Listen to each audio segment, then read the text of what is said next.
సమస్య మనము రోజువారీగా ఎదుర్కొంటున్నాము. హైదరాబాద్ ట్రాఫిక్ పోలీస్ సరిగ్గా పనిచేస్తే మొత్తం 100% పబ్లిక్కి అది ఊరట కలిగిస్తుంది. ఇప్పుడు ప్రస్తుతం ఉన్న సమస్య మీరు అందరు కూడా ప్రజలకు నేను అపీల్ చేస్తున్నాను, దయచేసి వినండి, అర్థం చేసుకోండి. రోజువారీగా హైదరాబాద్, సైబరాబాద్, రాచకొండ కమిషనరేట్ లిమిట్స్లో, పోలీస్ కమిషనరేట్ లిమిట్స్లో 1500 వాహనాలు రోజువారీగా రోడ్డుపైకి రిజిస్ట్రేషన్ అయ్యి వస్తున్నాయి. ఈ 3 కమిషనరేట్స్లో మనము వాహనాల సంఖ్య చూసుకుంటే 88 లక్షలకు చేరుకుంది.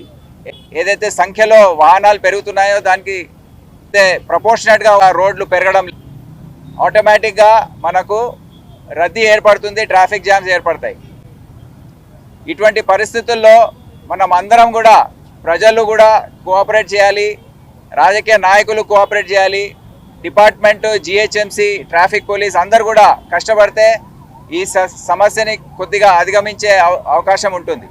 తోలి చౌకీ ప్రాంతం ఒక ఉదాహరణగా తీసుకొని నేను వచ్చాను ఈరోజు. ఈ క్యారేజ్ వే ఏదైతే ఉందో ఆ కాన్సెప్ట్ ఒకటి అర్థం చేసుకోవాలి. ఏదైతే రోడ్డు వేశారో దాన్ని క్యారేజ్ వే అంటారు. అది వాహనాలు పోవడానికి వేసిన రోడ్డు. దాని పక్కకు ఒక ఫుట్పాత్ అని ఉంటుంది. కానీ ఈ ఫుట్పాత్లన్నీ కూడా ఆక్రమించుకొని దుకాణాలు, షెడ్స్ ఇటువంటివన్నీ కూడా వేసుకున్నారు. రాను ఏమవుతుందంటే ఆ క్యారేజ్ వే తగ్గుకుంటూ పోతుంది, వాహనాలేమో పెరుగుతున్నాయి, క్యారేజ్ వే తగ్గుతుంది. ఈ పెద్ద పెద్ద షాప్స్ ముందు కూడా వాళ్ళు పర్మిషన్లు ఇస్తున్నారు లీజ్కి ఇచ్చి, దాని దగ్గర రెంట్ తీసుకొని ఈ విధంగా ఒక మాఫియా లాగా తయారై ఇవన్నీ కూడా మనం చూస్తున్నాము. సిటీ చాలా ప్రాంతాల్లో ఈ విధంగా పరిస్థితి మేము అబ్జర్వ్ చేస్తున్నాము, ఎదుర్కొంటున్నాం. సో ఆపరేషన్ రోప్ ఏదైతే ఉందో, రోప్ అర్థం ఏంటి? Removal of obstructive parking and encroachments.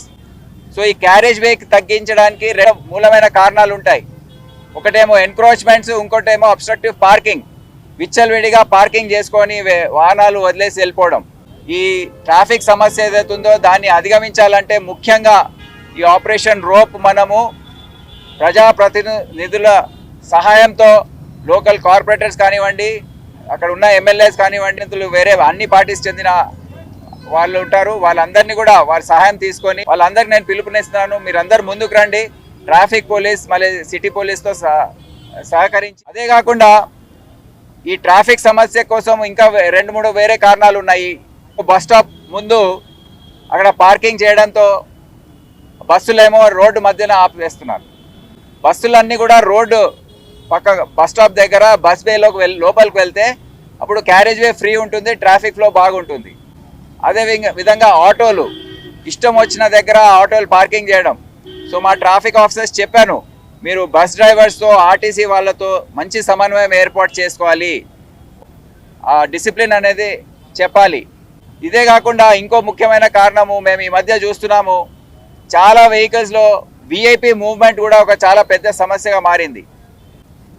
ఇదే పరిస్థితుల్లో చాలామంది మీరు చూస్తున్నారు, ఒక 1500 సైరన్లు మేము సీజ్ చేశాము ఒక 15 రోజుల చెకింగ్లో. చాలామంది ఏం చేస్తున్నారంటే వాళ్ళ వాహనాల్లో ఆఫీస్ సర్పంచ్ల దగ్గర నుంచి ఎక్స్ఎమ్మెల్యేస్ అంతా అనేక రకాలుగా వాళ్ళ డెసిగ్నేషన్స్ ఉన్నాయి, అందరు కూడా ఈ సైరన్లు పెట్టుకొని జంక్షన్ల దగ్గర రాగానే సైరన్లు వేయడం. దాంతో ట్రాఫిక్ డ్యూటీ చేస్తున్న మా హోంగార్డ్స్, మరి కానిస్టేబుల్స్, ఎస్ఐలు వాళ్ళు అంతా ఒత్తిడికి లోను కావడం, మళ్ళీ ఏదైతే సిగ్నల్స్ ఉన్నాయో అవి మార్చేయడము, గ్రీన్ వేయడము, ఈ విధంగా ట్రాఫిక్ మేనేజ్మెంట్ అనేది పూర్తిగా అస్తవ్యస్తంగా మారుతుంది. సో అందుకే మేము ఒక స్పెషల్ డ్రైవ్ కండక్ట్ చేసి ఈ సైరన్స్ అన్నీ కూడా సీజ్ చేయమని చెప్పడం జరిగింది. ఎందుకంటే sirens are not allowed. Side light, blue lights, sirens అన్నీ సుప్రీంకోర్టు మరి దేశ చట్టాల ప్రకారం ఎక్కడ కూడా వాడడానికి లేదు. సిగ్నల్స్ అన్నీ కూడా టైం ప్రకారం, ఏదైతే సిగ్నల్ టైమింగ్ సెట్ ఉందో దాని ప్రకారమే నడిపించడానికి. ప్లస్ ఈ క్యారేజ్ వే పెరగడంతో వాహనాల ఫ్లో కూడా పెరుగుతుంది. దాంతో ట్రాఫిక్ ఫ్లో అనేది మనం ఇంకా మెరుగుపడే అవకాశం ఉందని మీ అందరికీ తెలియజేస్తున్నాను.